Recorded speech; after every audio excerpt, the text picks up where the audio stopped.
Macedonia, everything takes a long time. So this road has been like this for literally years, and of course all the locals are waiting for completion because it's quite arduous to get over these hills at the moment. So yep, thanks for joining me, and I hope you stick around to the end.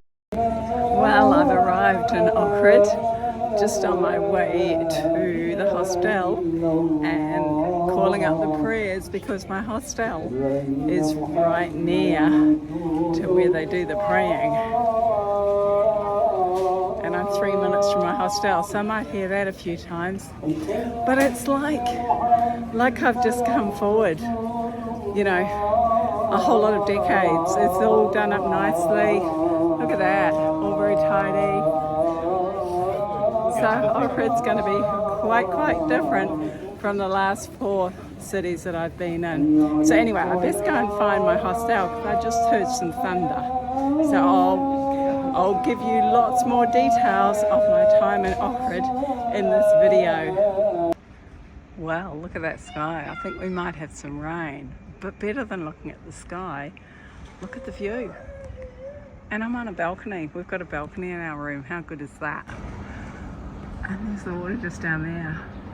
And the gentleman who owns the old hostel that I'm staying in, Old Town Hostel I think it's called, he just spent ages with me showing me on the map all the places to go. It sounds like I'm going to have a really good time. I'm glad I've got 3 days here and nice room. And I could come straight in even though it's only like not even 1:30 yet. So that's good with its bathroom off to the corner and little desk. So that guy Murphy's got a lot to answer for. Here am I at the beach, well, at the Lake Ohrid. And it's the coldest day I've had since I've been in the continent. And it's all stormy looking. And the forecast is not good for the whole time I'm here. But I will make do. I've just gone and got a new umbrella because my last one broke. So I might actually go and get my rain jacket and go for a walk over there. So I've just discovered, after walking probably, I don't know, half an hour or so out to this point, that that's a caravan park behind me. It's a whole different area of Ohrid. And it's right on the lake, which is really nice. It's that sort of gritty sand, which is okay. But yeah, makes me miss my van in Australia. Look at them all parked there. It's a great spot. So I pretty much walked as far as I could go. That motor camp was about as far. I did go along the waterfront a little bit. There was a park, but the security guard wouldn't let me in. Couldn't explain what it was, didn't speak English. So I'm going to go back to Ohrid now. And not sure if you can see it up there on that hill. There, zooming in little finger. Is the fortress. So I'm going to go and check that out tomorrow, and also up that way there's a few old churches, so I'll go and check them all out, and hopefully it's a bit of a brighter day. And I should have actually mentioned what I've been walking along is this really nice boulevard, and there's exercise equipment and everything. So clearly some country probably has paid to put in this boulevard, but most of the time you can't even see the lake. So I think they're gonna, just leave it, and it'll probably fall into disrepair. There is a casino down the other end, but it's so far away from the town, it really seems quite pointless. Well, it is really nice to come out in the evening. My hostel's just around the corner from this street of eats, but I guess one of the reasons why I like self-catering is because I don't feel so alone. I find when I come out with a group, and I'm on my own and everyone else is in a group, I just feel a little bit, I don't know when to talk to. And I was just sitting there for probably 10 minutes watching people, and I didn't see any other person my age. Now, I love being my age and travelling, don't get me wrong, but I don't know. People often say, how do you eat alone? I have no trouble eating alone. It's, where are all the other ladies my age eating alone? I'd love to sit down with someone else. Anyway, that's my little, not event, I'm feeling a little sorry for myself and all alone moment. So whether I post this or not remains to be seen. Well, good morning. Woke up this morning to sunshine, which is really nice because I'm going to go for a little bit of a walk on my own around Ohrid, and then I'm going to join, yep, you got it, a walking group. So there's a few locals around. Look at that, all these laneways. They're just beautiful. I have to make sure I'm not too noisy. And there's this lake just down at the end of the laneway. And I'm like 2 minutes away from the hostel. It's perfect. So what a wonderful place to wander around in the morning. It's still fairly quiet. A lot of people stay up late, as to be expected. There's so much happening in this city. And you just come out here and there's the birds and a few boats. Perfect way to start the day. So I've just come out to the Church of St. John. This is in a very beautiful spot right at the end of a point. And yeah, probably about 20 minutes from the hostel. And for this one, there's no charge. Some of the churches they charge, some they don't. I can't really work it out. But yeah, it has significance. I'll put a couple of notes in when I'm editing. So this church was named after John the Apostle. Now he was the one who wrote the book of Revelations, and also there were some very old friezes that were discovered to have been painted probably in the 1500s. And yeah, whenever I was down at the lake there was certainly some watercraft, often the big vessels, but just as often sup paddleboards. And coming up higher, get even better views. And that's the Church of St. John's that we're in. And yeah, the boat's going out. It's wonderful. There's so many little paths. Some of them are cobbled, some of them are just dirt. And yeah, right on the coast. Very nice. So yes, it's another tour, but this one I'm going to learn about. Here we have the famous Ohrid so-called pearls, and believe it or not, these pearls here they are. They're produced from one type of fish that we have it in the lake of Ohrid here. So have you heard that you have this kind of pearls produced from a fish? Have you ever heard this thing? No. No? Well, that's why I'm here to explain it. So, they're using the scales of this fish, the skin, because it shines, it glows. It's kind of like silver. And as the fish goes like against the sun, let's say the sun rays, that's how this color of the fish, of the skin, just like kind of blends like the rainbow in English. B-L-E-A-K. How many you need to make a pearl? Yeah. Well, actually, we never actually count them because there are some of them small, but some of them are big. But usually it's gonna take, let's say now, like 2-3 of them. Okay. So we've come into a paper making museum. Yeah, who would have thought?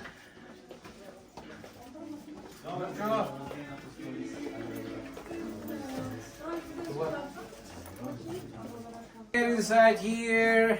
You can walk around after that because I would like you to see first of all the procedure. That is the period of the incubation. That's how much it needs to get bond all of this material. And now you have this material ready. So now it has inside probably around 70% of cotton and 30% of oak, I suppose. Here he's going to use this wooden frame with a net. Just a small zip inside in the water to leave for the water to get dry. And all of these small parts of wood and cotton, because they cannot get through the holes, they stay on the top there, as you can see. And now he's going to, the top, he's going to slowly, gently press it and stick the new page there. That's it. Looks easy, right? Trust me, it's not easy at all, this thing. So, fixing it there. And now he's going to use this material, which is a tar with resin. And on the top, he's going to take the new blank page, getting it under the press. He's going to just press it, only 2 seconds, nothing more. And now you will see the magic. There it is. Right. Yeah, so that was pretty interesting seeing him make the paper from cotton and from oak and then doing the printing on top of it. So yeah, that made a bit of a change. And then the next stop was at a wood carver. Oh gosh, this guy was so clever. Beautiful work.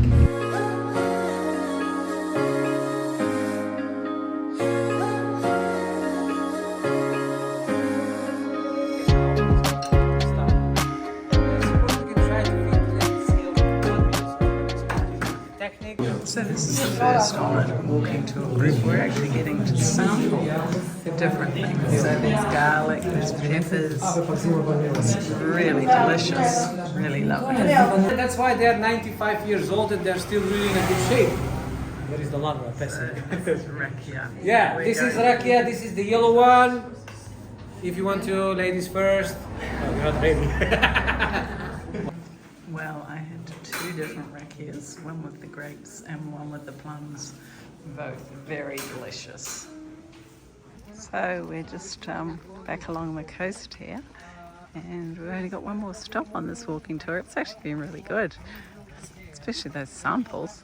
Really enjoyed those. That was a treat. So the tour finished back at the spot with the John's church that I showed you before, and then I was on my own. Well, I found a nice little quiet spot on the beach at this beautiful coastal town. Do you call it a coastal town if it's on a lake? I assume so. There's a few other people, but it's really quiet. It's just lovely. And of course the swan came to visit. They're really cool. Look how slow is that? No hurry.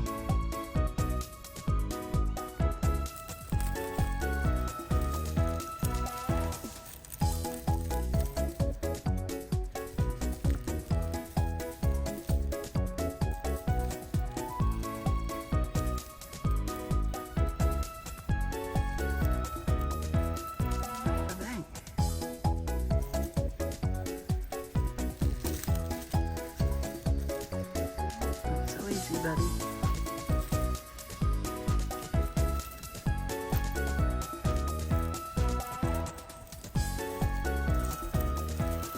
And off he goes.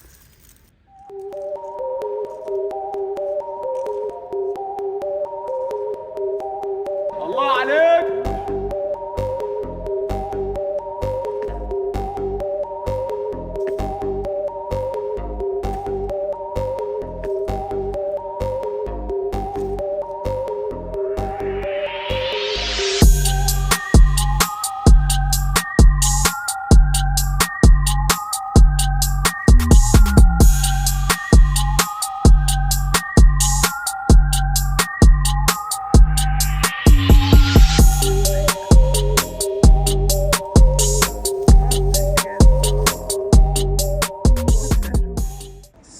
I just thought I'd show you which hostel I was staying in. So this is the Old Town Hostel, and my room is in behind that balcony up there. So it couldn't be in a better spot. This great little laneway. So I'm now in the area of churches. There's so many churches. Some of them are just right beside a path, like this one. And then there's some behind big walls which are locked, and you just never know which one you're going to come across, or whether you can even know what the sign says. The bells are just finishing by the sounds of things. I wonder if I even picked them up in the video.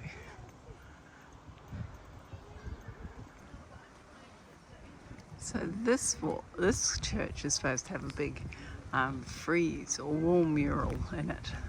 So hopefully it's open, because the others that I've gone past haven't been open. And up there's the fortress.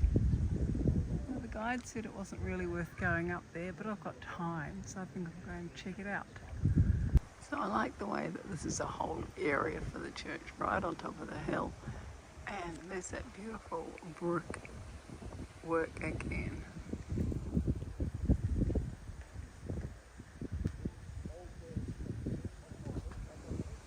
And yes, it's right next to a building that I don't know what the building is.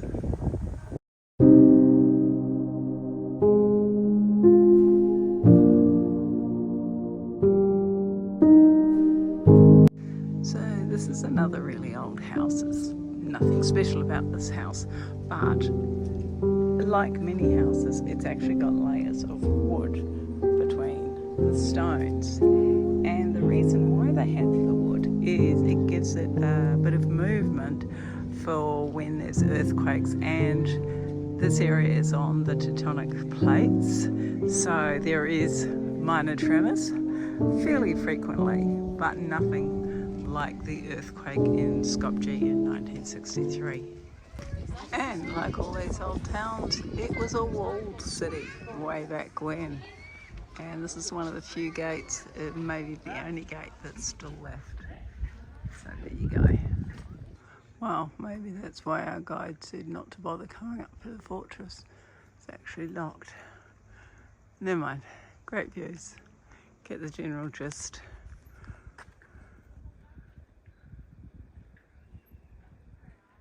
So just down from the fortress is the bush that I walked through after I'd sat on the beach for a few hours. But another fun fact, these little lamps that they've got all around town are a depiction of the Ottoman houses. Now, let me turn around to you around so I can talk to you. Yes, so those lamps all around the place, they've got narrow bottoms and large tops. And there was a reason for that I learned about on my walk this morning. And that was because the taxes said how much land you actually took up. So very small down the bottom. As they went up, they got wider. That was okay when it was just horse and carts, but now you've got bigger vehicles. Sometimes the buildings are right across the road. In fact, you could almost pass the sugar between the two houses across the road. So I thought that was pretty interesting. So just in front of me here is an old archaeological site, and they're still actually finding archaeological sites. When house owners put in to get a permit to do repairs, UNESCO come along and they check out and make sure there's nothing sort of historic in the basement or the whatever it's called, under the house. So yeah, they can actually stop all building, and they can actually say to the people, I'm sorry, you're going to have to forfeit your house and we'll reimburse you. But down here is St. Clement and St. Pinto. I'll put the spelling, it's rather long, in there, and I believe that was actually the first education facility in Europe. I'm fairly sure it's not just in Yugoslav. So the person who actually helped create the Cyrillic alphabet started this education facility.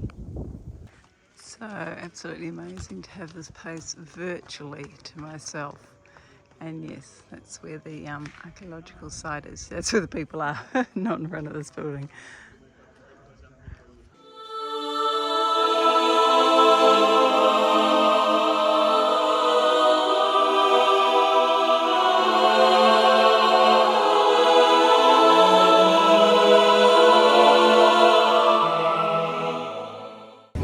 So after the beautiful day today, the weather was just perfect today. About 3 spits of rain, a beautiful cool temperature, and so now I'm wandering around in the evening, enjoying just all the activity like everyone else. It's really lovely. Lots and lots of family groups and couples.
thought this morning. I'm out on a boat on Lake Ohrid.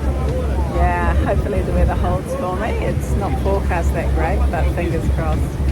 So I'll fill you in as we go along. And there's the town of Ohrid behind me. And yes, it's a pretty full boat. I've got half a chair. And there we go. That's where I was sitting last night. And now I'm sitting up from the water.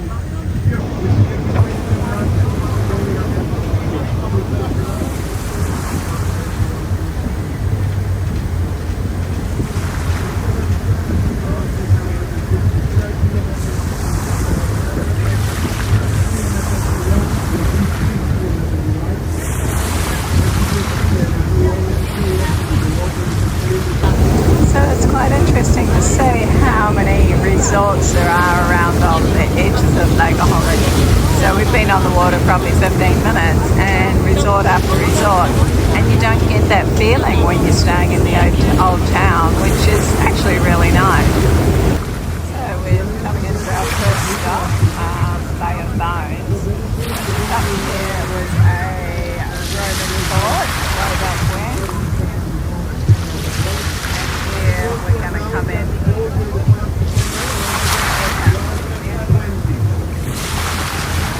So we've got about half an hour here. So here am I in Bay of Bones, everyone else getting off the boat. I went down the back steps and out a quick way, so that was cool. So we've got to find this museum here. So here we go, I'm at the museum, and it was $150 dinner, which is about $2.80 Australian, I guess. We'll see what it's like. Oh, look at that greenery behind me. Isn't that beautiful? So there's a lot of artifacts in this museum because this is the place that people settled because it was near to fresh water, but the lake was nowhere near the depth that it is now. So what's that? About the 7th to 8th century BC there, the animal bones. Pots about the same period of time, so I'm not going to show it to you all, bear with me. So I don't know about anything else, but this is just a magic spot. Like, I actually feel like that I'm on the Greek islands. Not that I've been there yet, it's on the list, maybe next year, but look at the colour of that water, and it's so clear. And so yeah, the first people lived here, I believe, on stilt houses. I'll read the information that I photographed later on. And there's my boat just over there. Oh, excuse me. Not sure if it'll come out on this video or it'll look like clouds, but there's actually smoke up there on the hills, and this is a national park, and there have been some fires. That rained 2 days ago will have helped put them out though. Well, I've arrived at our destination, which is the North Monastery, N-A-U-M. But it's nothing like I would imagine. The monastery's up on the hill above me. But let me show you the rest of this place. People everywhere. And there's like a beach resort down there. So yeah, not quite the quiet little monastery area, which I anticipated. The monastery is up the top of the hill. So it's not all bad. I can get off on my own. There's actually a little boat ride that you can take to the springs. But I've noticed that there's actually a track that I can go on, and so that's what I'm going to do. Most of the people have gone straight up to the monastery, so I've got the path to myself, which is what I love. But look what I've just noticed off to the right. I'll flip you around.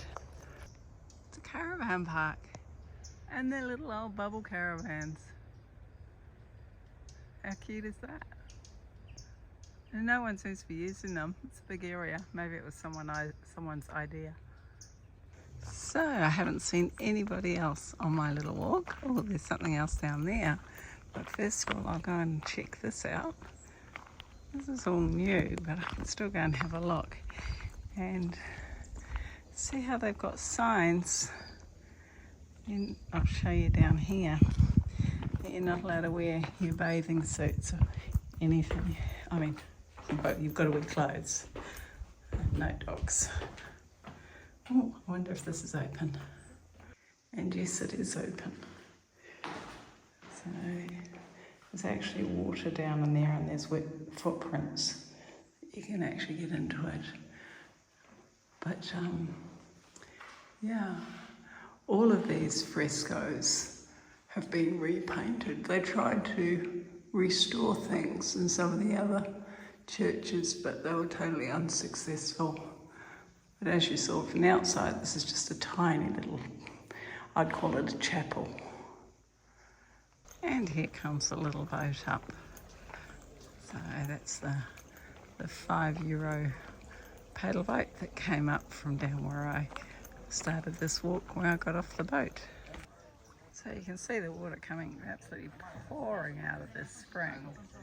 So it's very pure, it's all been underground before it comes out. Well, it's really quite beautiful here. And no one comes up here. It's crystal clear, that water. Amazing. And it's a cool little track too. Yeah, I mean, look at that. Just crystal clear. Oh, this is magic. It's just tucked away. No one's here except me and the flies. And there's the orchard as well. Very cool. So not only is this a lovely little path with a lovely church, but look at this, plums, very yummy. And there's some different ones too. I'll just go back and show you.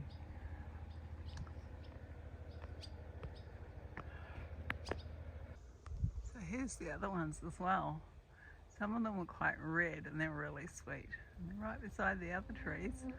Very nice to pick fresh fruit as you wander along in North Macedonia. Oh, I just had one of those pinch me moments. I can't believe I'm here doing this. It's so cool. And look at this. There's even blackberries. Now anyone who watches my videos knows that, yeah, that's one of my favourite things to do is pick blackberries off the side of the road. So I'm going to get these ripe ones.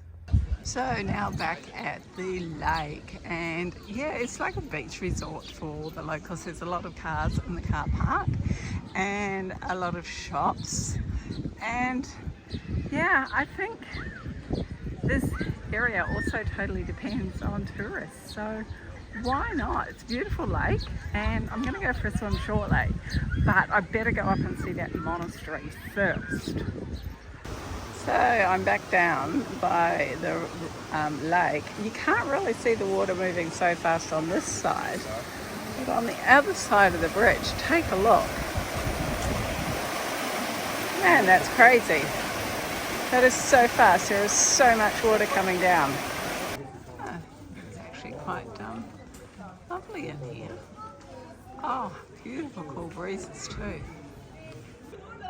And what I didn't mention is literally over there is Albania. Yeah, so Albania has I think it's the west portion of this Lake Ohrid, but definitely Montenegro has more. You can see the road there up the top. Well, not up the top. Along there. So just walking back to the hostel after having a delicious meal of goulash and some special bread with grated white cheese, and then I went somewhere else and finished it off with a variety of baklava. Very delicious. Yum, feels very fat now. Well, good morning.